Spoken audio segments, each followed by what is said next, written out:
One of my college professors said that if you want to be more creative, you need a lifestyle that's conducive to producing good ideas. He talked about the need to build habits for learning and articulating your thoughts daily. While I don't think the creative process per se is taught in schools, this was one of the best pieces of guidance I've ever received. What's up guys, Thomas here. On this channel, I talk about language learning, personal development, and stories that I find meaningful. I have to say that nurturing a creative process has helped me not only make more money doing work that I consider to be creative, but it's also helped me just be more fulfilled in life. Because if you're like me, then going for long periods without exercising your creativity can sometimes feel like a part of you is dying inside. Now, my hope for this video is to provide you with a simple way of looking at the creative process to help you generate ideas more efficiently, but also actualize the valuable ones you likely already have inside you, but maybe just haven't brought to life just yet. Everyone's specific regimen or techniques may look different on the surface, but it ultimately comes down to three main parts. For every project, creative professionals capture, create, and convey. Keep in mind that these are cyclical, and the creative process overall, as I see it, is ongoing, and again, is part of a lifestyle.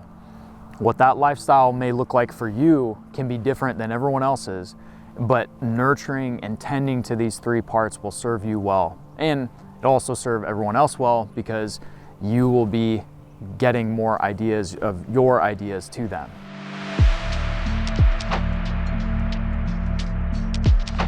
Capture isn't necessarily a prerequisite for the other two stages, but a lot of times it happens first. It's more obvious and straightforward if your job is to photograph or film a wedding, for example, or paint a subject. You're capturing something, part of something that already exists. However, I also consider this to be relevant when it comes to everything that you take in your life. So you're capturing everything that's influenced you up until the point that you want to go and produce something. I currently, I have a notebook for jotting down ideas that come to me, but let's be honest, this is not always with me. It's difficult to, always stop whatever I'm doing and go write it down. So a lot of times this is just in my notes app. I'm currently experimenting with different second brain apps to find a much better process that works for me. But right now everything's just in notes, and a lot of times I'll go and transfer that later. Being conscious of the capture phase throughout your life is critical, and something that I call cabin creativity, where you might go and lock yourself away for a couple weeks at a time and then just go write or paint, whatever your mode of creativity is. I'm against that form because one, it's unrealistic and you can't always afford to go do that and just take a break from life and responsibilities. But two, your art and ideas in general are sometimes the most interesting when they're intertwined with life, when they're motivated by real life events that are separate from whatever art that you're practicing. If it's writing, filmmaking, photography, painting.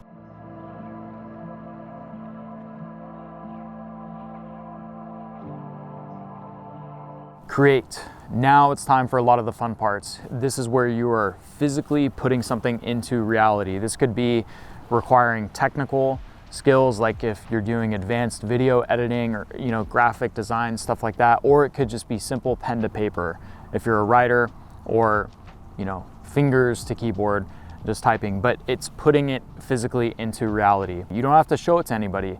But at the very least, you have to go through the muscle memory, go through the repetition of putting it into reality, at least for yourself.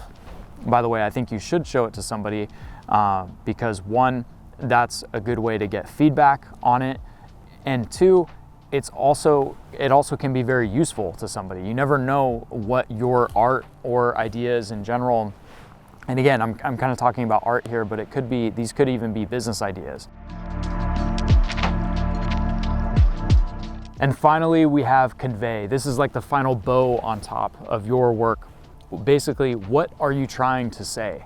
And if you happen to be one of those people who is making something and then you're saying, well, I'm not trying to say anything or elicit any kind of questions or conversations, that in itself is an expression as well. And I believe that if you're more cognizant of what your work is saying with or without your intention, then the process overall can be much more efficient and streamlined. You gain more clarity that way, at least by trying to think about what you're trying to say. And then again, through the process, you can cut out things that you don't need. And you may not even know in the beginning, or you could be wrong, and you could come back later as you have more clarity and be like, oh, actually, I think this is what that was about. There's a reason why there are all kinds of discussions around films, books, and all works of art and ideas in general. Be like, no, I think this is really what he was trying to say, that they actually disagree with the person who made it. So that's what makes creativity interesting and art. But you want to ask yourself that question, is what am I trying to say? What is the purpose of this? And again, if you just want to make something, that's fine too. It's at least worth asking yourself that question.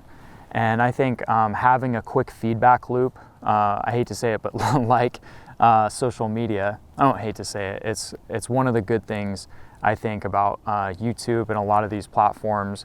I don't even like to call it social media anymore. You could say presentations and open discourse, something like that. It's great that you'll get immediate feedback from how your work resonates with other people. Of course, likes and views, they don't really matter, but they at least say something about what resonates with people or what is useful. And you can be relevant and useful at the same time as trying to be yourself, staying true to yourself and speaking from the heart.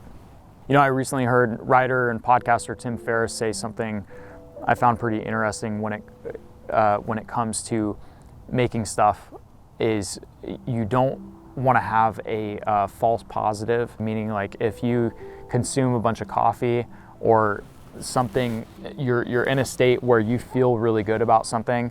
I'm guilty of this. I've had this happen where I've only slept, a couple hours, few hours, something like that. And I know I'm underslept, but I consume a bunch of coffee. I'm working on something and I think this is an amazing idea. With all this coffee, you just get this kind of high, this caffeine high, and you're like, yeah, I'll catch up on sleep. I'll look at it the next day. I'll just be like, no. How did I think that was a good idea?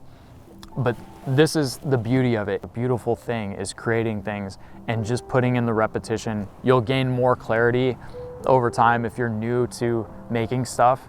Just keep doing it, and you gain more clarity over time. And you'll discover things that you didn't even know were inside you, but you had the whole time. All right, to recap, we have capture, create, and convey.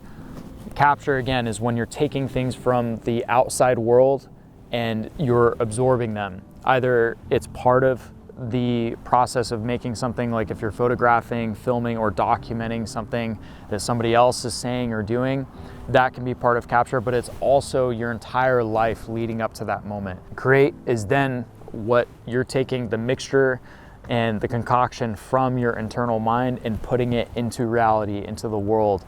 And convey, again, is usually gonna come up at least a little bit before the create process so that you can formulate your art, your ideas, whatever the work is that you're making, in a way that projects that. But I put this at the end a lot of times because it comes with more clarity and can be refined, fine-tuned over time. That's it for this video, guys. Go capture, create, and convey. And if you like this video, subscribe for more.